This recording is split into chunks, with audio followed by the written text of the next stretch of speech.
চাচা, আমার কথা মনে আছে তো? এর আগেও কিন্তু ভোট একবার চাইছি, আবারও আসলাম। 12 তারিখ সকাল সকাল ভোট কেন্দ্রে যায় আমার বদনা মার্কায় ভোটটা দিয়ে দিয়েন। দূর বেটা, কি কও তুমি? তোমার কথা ভুলে যাব মানে? ঠিকই মনে রাখেছি, তুমি কোনো চিন্তা করে না। ভোটের দিন সকাল সকাল যে তোমারই ভোটটা দিয়ে দেবো না বদনা মার্কায়। মনে করো আমার সিট বদনা মার্কায় অলরেডি পড়িয়ে গেছে। আপনার কথা শুনে আমি খুব খুশি হলাম চাচা। কথা যখন দিয়ে ফেলেছেন তাহলে ভোটটা আপনি আমারই দেবেন, আমি শিওর থাকলাম। আচ্ছা চাচা, গেলাম, ভালো থাকেন। ভোটের দিন সকাল সকাল যা ভোটটা দিয়ে দিয়েন। চাচা সকালবেলা মজিদ চাচার কথা দিচ্ছে ভোটটা মজিদ চাচারই দিবিনি। মজিদ চাচার সাথে তো ওয়াদা করলে ভোটটা তার দিবি, আবার এখন কথা দিচ্ছে কেলটুর ভোট দিবি।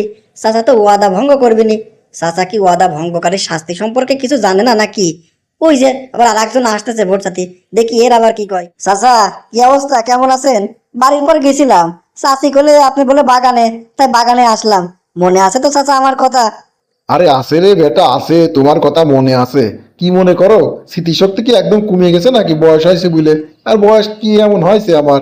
একটু বেশি পরিশ্রম করে বলে চুল টুল পাইকে গেছে। চিন্তা করে না, তোমার কথা আমার মনে আছে।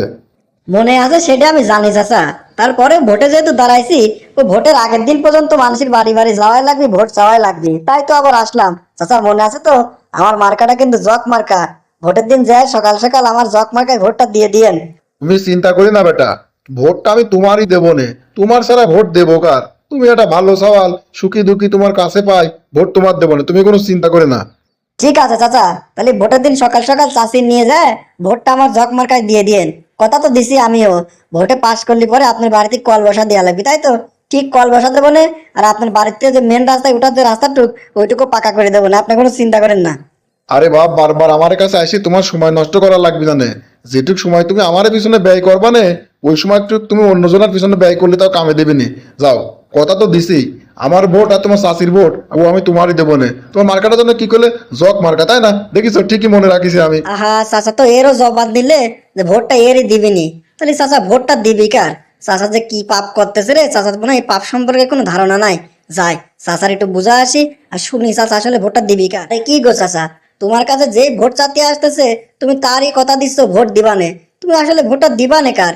তুমি সবারই জবান দিচ্ছ, এ ব্যাপারটা কি গো? আর কোষ নি বেটা, আরে সবাই আসি ভোট চাচ্ছে, তো কি কব? ওই জন্য যে ভোট চাতে আসতেছে তারই কষি দেবো নে, দেবো নে, দেবো নে। ভোটটা যে কার দেবো না আমি তো নিজেই জানি না। ভোট কেন্দ্রে যাবো কিনা সেইটারই সন্দেহ আছে। আবার ভোট দিয়া ওরা আসতেছে তাই কষি দেবো নে। চাচা, আপনি কি জানেন আপনি নিজের অজান্তে কত বড় পাপ করে ফেলতেছেন? তুমি আবার কি করছো বেটা? আমি পাপ করে ফেলতেছি মানে?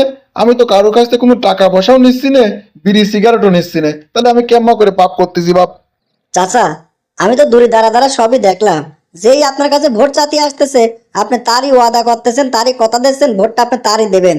আপনি তো তার ভোটটা দেবেন না নে। সবারই কথা দিচ্ছেন, সবার কাছে ওয়াদা করতেছেন, তাহলে ভোটটা আপনি দেবেন কার? আপনি কি জানেন ওয়াদা ভঙ্গকারীর শাস্তি কি?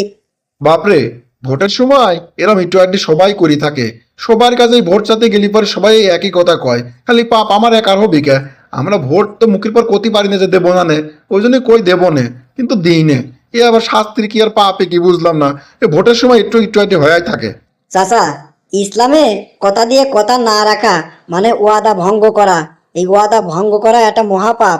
এই ওয়াদা ভঙ্গ করার শাস্তি কি আপনি জানেন? কি করছো বেটা? এই সামান্য এইটার আবার শাস্তিও আছে? আমরা তো ভোটের সময় সবাই এরকম করি। আমার কাছে ভোট চাইতে আসলে আমরা কই দেবো নে। তুমি কি শুনালে বাপ? আমি তো টেনশনে পড়ে গেলাম বেটা। এখন কি করবো তাহলে? আর এটা শাস্তিই বাকি। চাচা, একজন মুনাফিকের সবচেয়ে বড় লক্ষণ কি জানেন? মুনাফিকের সবচেয়ে বড় লক্ষণ কথা দিয়ে কথা না রাখা মানে ওয়াদা ভঙ্গ করা। আর কিয়ামতের দিন আল্লাহ পাক রহমতের দৃষ্টিতে মুনাফিকের দিক তাকাবেই না। তাহলে চিন্তা করে দেখেন চাচা, আপনি যদি ওয়াদা ভঙ্গ করেন আর কিয়ামতের দিন যদি আল্লাহ পাক আপনার দিক রহমতের দৃষ্টিতে না তাকায়, তাহলে আপনি সেই সময় কি বিব্রতকর পরিস্থিতি পড়বেন একটাবার ভাবি দেখেছেন চাচা? তুমি করছো কি বাপ? সামান্য এইটার এত বড় শাস্তি? কিয়ামতের দিন আল্লাহর রহমতের দৃষ্টি দিয়ে তাকাবেই না আমার দিক? ওরে বাবা, এই কাম তো করা যাবে না। কথা দিয়ে কথা না রাখা মানে ওয়াদা ভঙ্গ করা, এ কাম করাই যাবি না বাপ। ভোটের সময় তো আমরা সবাই এই ভুল কাম করি। আমাদের সবারই এই ভুলটা সংশোধন করা উচিত। চাচা, এই ভোট আসলে পরে আমরা যে কত বড় ভুল করি। যে আসে তারই কই দেবনে দেবনে দেবনে, কথা দিয়ে কথা রাখি নে মানে ওয়াদা ভঙ্গ করি। এর শাস্তি সম্পর্কে সবাই যদি জানতে চাচা, তাহলে আর কেউ এই ভুল কাম করতে না। আমার সবারই উচিত কারণ কথা দিয়ে রাখে 5 বার ভাবা। চাচা, আমি তো ভালো করে বোঝাতে পারলাম না, চলেন আমার মসজিদের ইমাম সাহেবের কাছে যাই, সে আরো হাদিস কালাম দিয়ে ভালো করে বোঝা দেবেনি। চলেন চাচা, ইমাম সাহেবের কাছে যাই। বাপরে, তুমি আমার বাঁচাইলে। আমি যে কত বড় পাপ করে ফেলতেছিলাম। খালি আমি না, এই ভোটের সময় আমরা মেলা মানুষে এই কাম করে ফেলা দিই। আর এই কাম করা যাবে না বাপ। যার তার কোনো কথা দেওয়া যাবে না। এমন কথা দেবো না যে কথা রাখতে পারবো না, তাই না বাপ? চলো বাপ, চলো ইমাম সাহেবের কাছে যা, আমি বিষয়টা একটু ভালো করে শুনি। আর আল্লাহর কাছে কিরাম করে তওবা করা লাগবে সেটাও জানি নেই। আল্লাহর কাছে একদম খাস দিলে তওবা করা লাগবে আমার। আমি তো মস্ত বড় পাপ করে ফেলতেছিলাম রে বেটা।